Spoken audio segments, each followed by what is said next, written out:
Did God abandon Job? The untold truth behind his suffering. When you hear the name Job, what comes to mind? A man abandoned by God? A tragic story of endless suffering?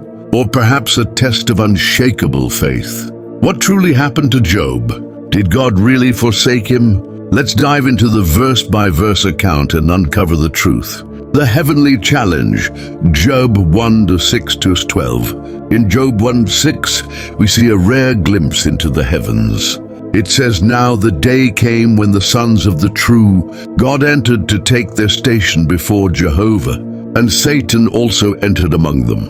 Here, Satan boldly accuses Job, claiming his faith is only because of God's blessings. In verses 9-11, Satan challenges Jehovah, saying, "But for a change, stretch out your hand and strike everything he has, and he will surely curse you to your very face." Satan's goal? To prove that no human could remain faithful under adversity. But God wasn't abandoning Job.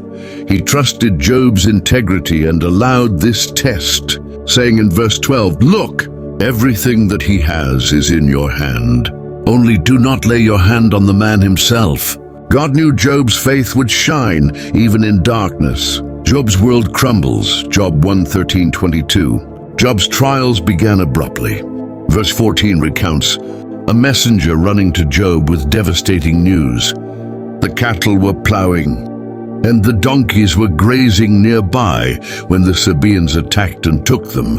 Before Job could recover, another messenger arrived in verse 16, saying, "Fire from God has fallen from the heavens." Imagine the weight of this, his wealth and livelihood gone in an instant. Then came the final blow.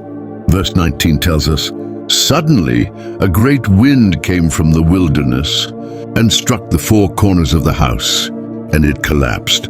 Job's children, his pride and joy, were gone. And yet in verse 22, we see Job's unyielding faith. In all of this, Job did not sin or blame God for anything. Physical affliction, Job chapter 2 verses 1-10. In Job chapter 2 verse 7 we read, "Satan went out from the presence of Jehovah and struck Job with painful boils from the soles of his feet to the crown of his head." Picture this, Job, once a respected man of wealth, now sits in ashes, scraping his sores with a piece of pottery. Even his wife loses faith, saying in verse 9, "Curse God and die." But Job's response is remarkable. In verse 10 he replies, "Shall we accept only good from God and not adversity?" God's presence revealed. Job chapter 38-42. In Job chapter 38 verse 1 it says, "Then Jehovah answered Job out of the windstorm." God did not abandon Job. Instead, he reminded him of his unmatched wisdom and power. Verses 4-7 reveal God's words. "Where were you when I laid the foundation of the earth? Tell me if you think you understand." God wasn't punishing Job. He was guiding him to a deeper understanding. By Job chapter 42 verses 6, Job humbly acknowledges, "I take back what I said, and I repent in dust and ashes." Restoration and vindication.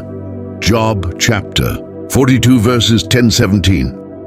Jehovah restored Job's fortunes, doubling all he had lost. Verse 10 says, Jehovah gave Job twice as much as he had before.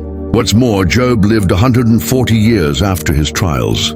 Seeing 4 generations of his family, his story remains a testament to God's love and loyalty. So did God abandon Job? No, God allowed Job's faith to be tested, but he never left him. Job's endurance under trial proves that Jehovah is always near, even in our darkest moments. As James chapter 5 verse 11 reminds us, "You have heard of Job's endurance and have seen the outcome Jehovah gave, that Jehovah is very tender in affection and merciful." Are you facing trials that feel overwhelming? Take heart in Job's story. Subscribe to our channel for more inspiring biblical insights and see how God's promises can strengthen your faith today.